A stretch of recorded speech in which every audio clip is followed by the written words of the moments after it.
نے دیکھا کہ تانگوت سلجوق کمانڈر کو مار دیتا ہے، حالانکہ اس کے قتل کا الزام پہلے ہی ارطغرل پر لگ چکا تھا۔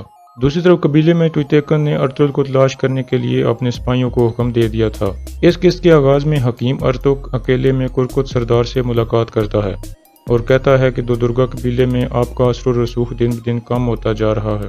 آیتلن اور ٹویتیکن آپ کے ہر کام میں مداخلت کرتے ہیں، اس لیے اگر ایسا ہی جاری رہا تو آپ کے فیصلوں میں کوئی اثر نہیں رہے گا، اس لیے قبیلے کا قانون صرف آپ کو اپنے ہاتھ میں رکھنا چاہیے۔ اس پر کرکت سردار سوچ میں پڑ جاتا ہے۔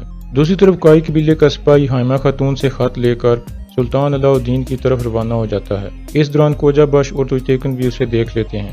ٹویتیکن کوجا بش کو اس کے پیچھے بھیج دیتا ہے اور کہتا ہے کہ خون بہائے بغیر اس کو روکنا ہے۔ دوسری طرف ارطغرل اور اس کے ساتھی اس جگہ پہنچتے ہیں جس کا سلجوق کمانڈر ارتکش نے انہیں بتایا تھا کہ وہاں ضروری کاغذات چھپا رکھے ہیں۔ تھوڑی دیر تلاش کرنے کے بعد وہ بیگ ارطغرل کو مل جاتا ہے۔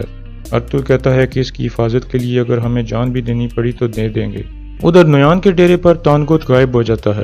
ایک سپاہی واپس آ کر نویان کو بتاتا ہے کہ میں نے اسے بہت تلاش کیا لیکن وہ نہیں ملا، جس پر نویان اسے مارتا ہے اور کہتا ہے کہ کیسے نہیں ملا، تم دوبارہ جاؤ اور اس کو تلاش کرو۔ اس کے بعد نویان کہتا ہے کہ میری اجازت کے بغیر موت بھی کسی کی جان نہیں لے سکتی۔ اتنے میں تاجر افراسیاب اس کے ڈیرے پر پہنچ جاتا ہے۔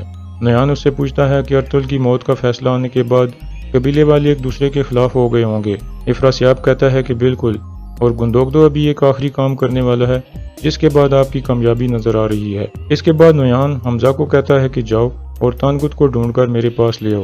دوسری طرف کائی قبیلے میں گندوگدو اپنے لوگوں کو ہجرت کرنے کے بارے میں بتا رہا ہوتا ہے۔ اس دوران گونجا گل اس کے پاس آتی ہے اور اسے ہجرت کرنے سے روکتی ہے اور اسے کہتی ہے کہ میرے والد کی مجبوری ہے اس لیے وہ ایسا کر رہے ہیں۔ دوسری طرف کچھ سپاہی دلی دامیر کے پاس جاتے ہیں اور کہتے ہیں کہ گمس تیکن نے ہمیں بھیجا ہے اور آپ کو بلایا ہے اور وہ ارطغرل کے حوالے سے تفتیش کرنا چاہتے ہیں۔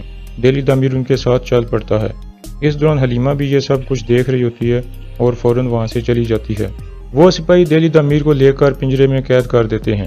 اتنے میں گمس تیکن آتا ہے اور پوچھتا ہے کہ مجھے ارطغرل اور اس کے ساتھیوں کا پتہ بتاؤ کہ وہ کہاں ہیں، جس پر دلی دامیر کہتا ہے کہ اگر ارطغرل غدار ہوتا تو میں خود اس کا سر قلم کر دیتا۔ گمس تیکن کے اصرار کے باوجود بھی دلی دامیر اس کو ارطغرل کے بارے میں کچھ بھی نہیں بتاتا۔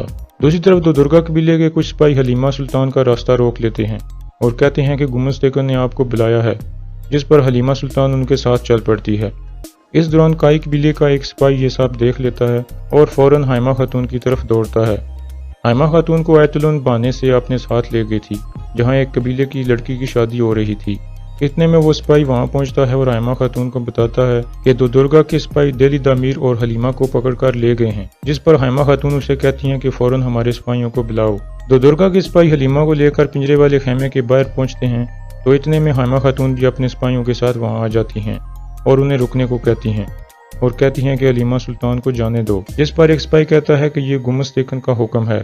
یہ سن کر حائمہ خاتون فوراً اپنی تلوار نکالتی ہیں اور سپاہی کی گردن پر رکھ دیتی ہیں اور اسے کہتی ہیں کہ حلیمہ سلطان کو جانے دو ورنہ میں تمہارا خون بہا دوں گی۔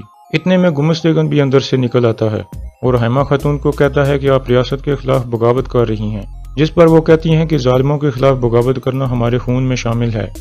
پھر وہ اپنی تلوار گمس تیکن کی طرف کرتی ہیں۔ اتنے میں کرکو سردار بھی وہاں پہنچ جاتا ہے اور سب کو اپنی تلواریں نیچے کرنے کو کہتا ہے۔ پھر حائمہ خاتون اسے ساری صورتحال کے بارے میں بتاتی ہیں، جس پر کرکت سردار سخت غصے میں آ جاتا ہے اور اپنے سپاہیوں کو فوراً وہاں سے جانے کو کہتا ہے۔ پھر گمس تیکن کو کہتا ہے کہ میری اجازت کے بغیر تم کیسے کسی کو سزا دے سکتے ہو۔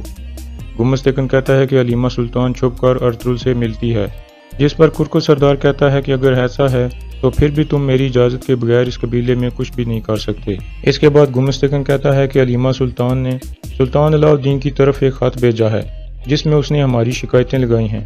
حائمہ خاتون کہتی ہیں کہ اگر ایسا ہے تو تمہیں یہ بات ثابت کرنی ہوگی۔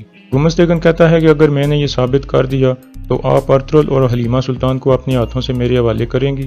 حائمہ خاتون کہتی ہے کہ ہاں میں کروں گی، لیکن ابھی تم دلی دامیر اور حلیمہ سلطان کو چھوڑ دو، جس پر گمس تیکن ان دونوں کو آزاد کر دیتا ہے۔ دوسری طرف غار میں ارطغرل بیگ کھول کر کاغذات دیکھتا ہے لیکن اسے کچھ خاص سمجھ نہیں آتی۔